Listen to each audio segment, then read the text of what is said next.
الطائف وادي خماس، حيث تكمن هناك اللؤلؤة الثمينة مدرجات الورد، والتي نصبتها وزارة الزراعة والمياه الأولى في المدرجات، ذات الإطلالة الرائعة والمنظر الجميل والتنسيق الإبداعي.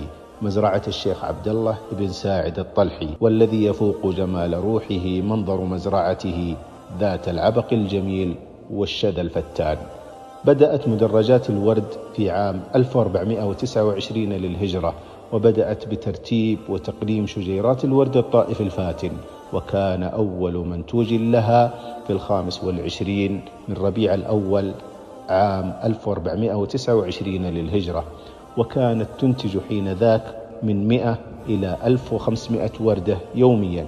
وبدأ الشيخ عبد الله بزيارات متعددة لبعض مزارع الورد المجاورة، فقرر وبكل عزم وجلد أن يوسع نطاق مزرعته، وأن يكون هو المزارع وهو المنتج للورد الطائف الفواح.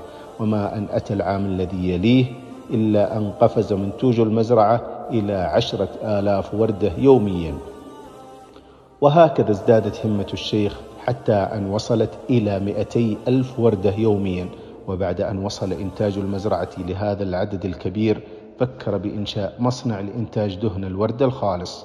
كما أن الشيخ لم يقتصر في مزرعته على الورد الطائفي فحسب، بل للرمان والخوخ والتوت وكثير من الفواكه الحظ الأوفر والإيطار الرائع على حواف مزرعته. فعلا مزرعة الشيخ عبد الله لوحة جمالية تزين جبال شفا الطائف. مجمل القول: مدرجات الورد بالطائف تستحق الزيارة والعنوة، حيث الجمال والجبال والعبق الجذاب. بارك الله للشيخ في مزرعته.